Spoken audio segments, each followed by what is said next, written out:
Welcome to the Tuesday edition of the SNews here at LonghornStation.com with Ahmad Brooks. I'm Jon and The Heisman finalists were announced yesterday. There are 5 of them for the first time since 2004.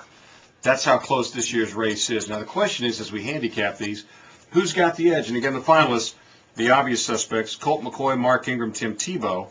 But we also have Toby Gerhart, the Stanford running back, and Ndamukong Suh, who Longhorn fans are well familiar with, the Nebraska defensive tackle. I think this is a pretty even race here, but for me it comes down to the toughness of competition on a week-to-week basis, which would obviously put any candidate who's in the SEC, the Big 12, a little bit further along, considering those two teams, 10 teams respectively out of the SEC going to bowl games, 8 from the Big 12.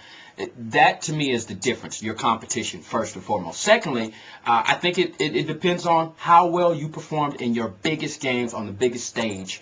This has a lot to do with it as far as where the vote should be placed. And when you look at it from that perspective, I think there are 2 guys that have somewhat separated themselves. First and foremost, that being Mark Ingram, the running back from Alabama. The day-to-day grind against 2 of the top defenses in Florida and also South Carolina, he performed extremely well. Toby Gerhart, on the other hand, 12th ranked defense in the country versus Arizona State, and the other one was Arizona at 20. Had decent games, but in my opinion, if you're going against defenses that aren't ranked high, you should go out there and put up a bunch of yards. Colt McCoy didn't play so well against Oklahoma, and neither did he in the Big 12 championship game. The other guy that stands out to me that I know won't get this award, Ndamukong Suh, played well all year long. He leads that team in tackles, sacks, pressures. He is a monster. So if I had an edge right now, I still think that Colt McCoy might get some makeup votes from a year ago. But if I had to say a candidate right now who's more deserving than the 5 guys that will be making the trip to New York, it's the running back from Alabama that the Texas Longhorns will be seeing on January 7th, Mark Ingram.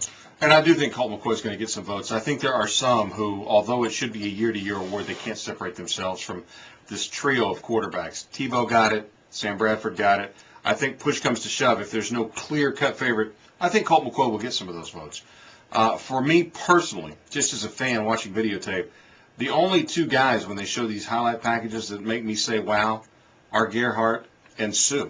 Obviously, I hope Colt wins it. I'm a big Colt McCoy fan. I'm just trying to be honest about it. I think they give me a wow factor. However, and we did look this up today, when you take a look at what each of these guys did against their 2 toughest opponents in terms of what they do, meaning quarterbacks throwing, running backs running, tacklers tackling. Colt McCoy, his 2 toughest defenses, Ahmad just told you, they were Oklahoma and Nebraska, and he didn't play like Colt. Quite frankly, he didn't. 1 touchdown pass and 4 picks. Completion percentages below 55%. Well, that's not Colt. It's tough. So he struggled a little bit against the better defenses. Mark Ingram, that's where he shined, quite frankly, or shone, whatever that word is. He played well. He did. We're talking about a 6.9 yard per carry average in his 2 toughest games of the year. He ran for 360 yards essentially in those 2 games, 4 touchdowns, no fumbles. He played very well in the toughest games in that SEC grind. Toby Gerhart, good, but it certainly doesn't stick out like Mark Ingram. Mark Ingram might win this award. Saturday night, 7 o'clock, that's when you want to tune in. If for no other reason, just for the highlight packages, you can see it on ESPN television. Ahmad Brooks, Jon and we'll see you tomorrow morning, 6 a.m. on AM 1300 The Zone.